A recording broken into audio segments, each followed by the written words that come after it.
Hey there, welcome to Learning Labs. Today we're in Chemistry 7. We're going to jump right into Chapter 4, which is about characteristics and properties of matter. Now, I want you to imagine something. You ever ride a bike? What is your bike made of? What if your bike was made from iron and wood, one of the very first bikes? The ride would be pretty harsh. No suspension, every rock and every piece of gravel you ride on, you feel the bump. It wouldn't be too nice. It had the nickname Bone Shaker because obviously it was so uncomfortable. The wood and iron are hard, rigid materials. Today's bikes are on rubber tires filled with air and have suspension. The rubber is soft and flexible. It bends and bounces back into shape easily. Air allows tires to change shape with bumps in the road, so the ride is a lot smoother. Hardness is a property, okay, or a feature describing some type of subject, object, material, matter, whatever it is.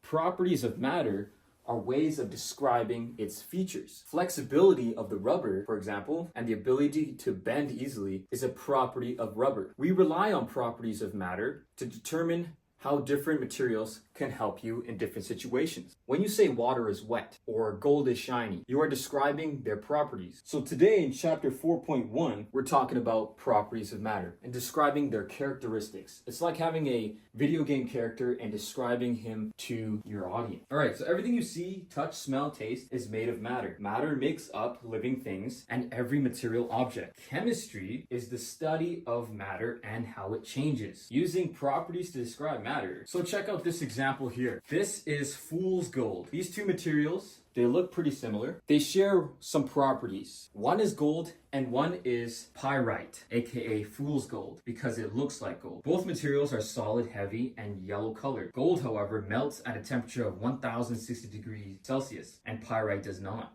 So during the gold rush in Canada, a lot of folks were picking up on pyrite and trying to sell that. Some people got away with it, but a lot of them didn't, and they were confused when they said, "This is fool's gold. You got fooled, son," and they had to go and get some more real gold to pay off their debts. So let's check out properties in more detail. You have two types of property, quantitative and qualitative.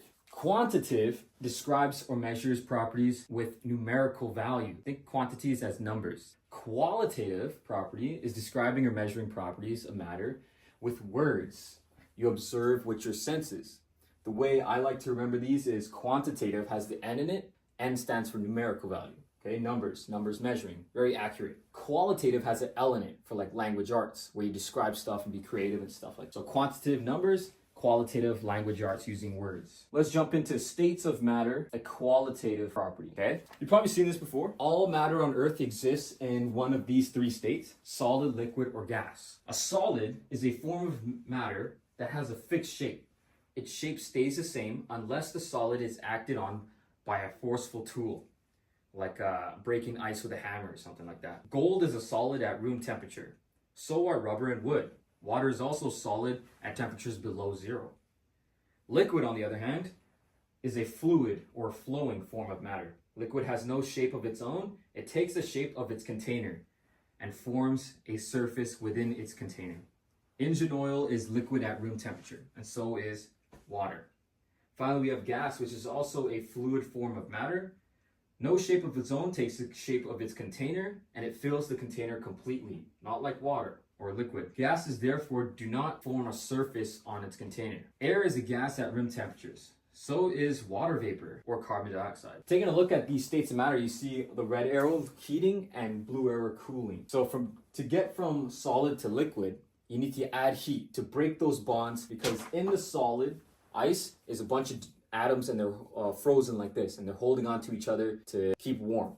So they're really close together. To break them apart, you need to add heat. The heat makes them heat up and then say, "You're too hot, get away from me." So then they break apart and they become movement like liquid, okay? And then the liquid guys are still pretty close to each other, knocking into each other.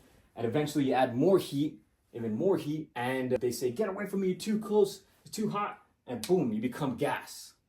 Okay, now they're really flowing and they take up the whole space. Other way around is cool it down. So they're in gaseous state, they're moving freely. Then they get cold, they'll say, "Hey, come here, I'm cold, buddy up." Everybody starts buddying up and they become liquid. And they're still pretty close. You take away more heat and it becomes even more colder. Then they grab each other even more and they become frozen in a state of the buddy system. All right, quantitative properties of matter.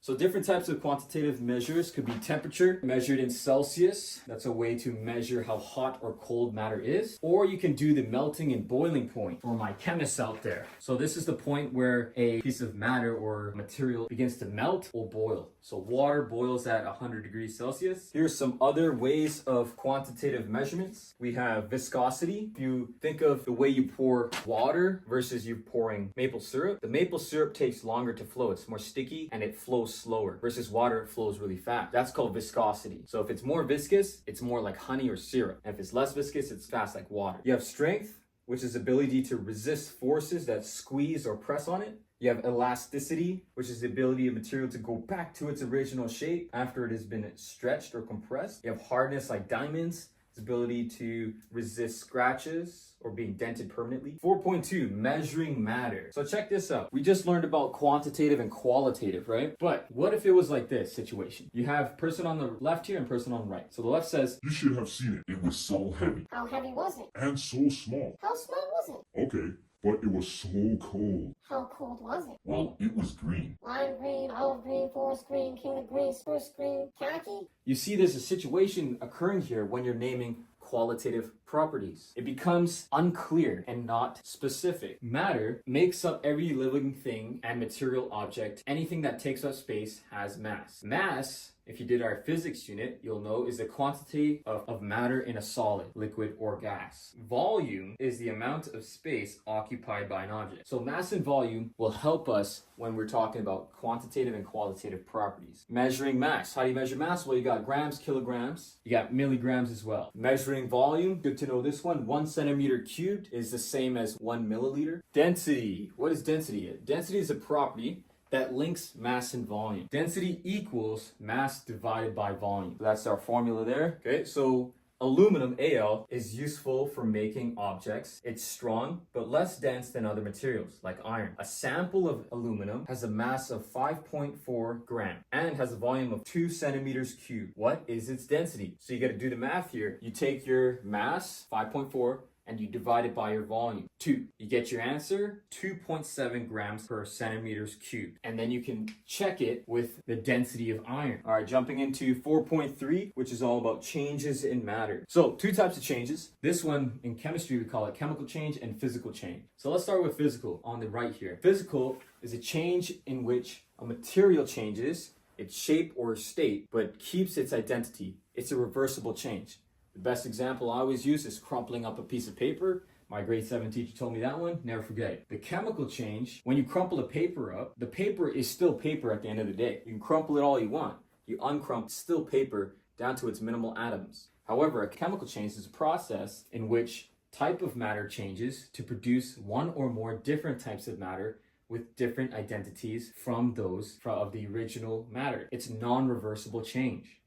So the best example here is instead of crumpling the paper, you light the paper on fire and now you have ash and you cannot unburn the paper. It's now burned and it's irreversible change. Some other examples like cutting a lemon, it's still a lemon at the end of the day, but if you burn a log, it then becomes ash and you cannot reverse that change. All right, here, the solid, liquid, gas once again. Here are some other terms that you might need to know. So from solid to liquid, you are melting. To get from solid to liquid, right? You add heat. To get to liquid to solid, so go backwards, is freezing or solidifying, okay? You're solidifying something, becoming solid. Over here, you have liquid to gas, that it takes evaporation, also adding heat. To go from gas to liquid, you need to remove heat, you need to add cooling, and that becomes condensation, just like the weather cycle, okay? To get from gas to solid, that's a big jump. To do that, you need to cool really quick, and that's called sublimation. And to get from solid to gas really quick, to skip liquid altogether, sublimation again, adding heat though. So it's very intense, very fast. The particle model of matter.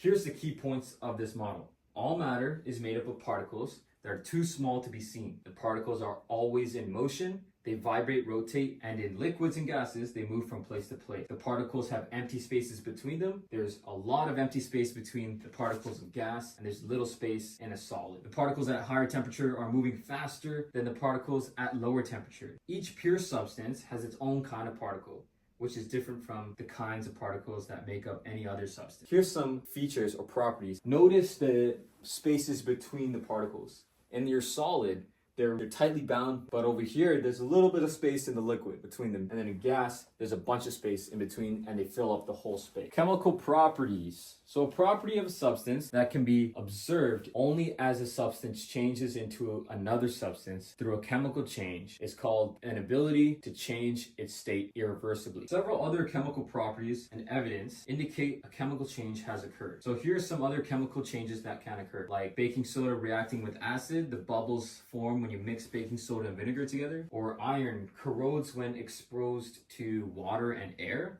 becomes rusty, or an anti-acid tablet that reacts with water and it forms bubbles and fizzing sounds. All right, that was all of chapter 4. Next up is chapter 5, which is all about classifying matter.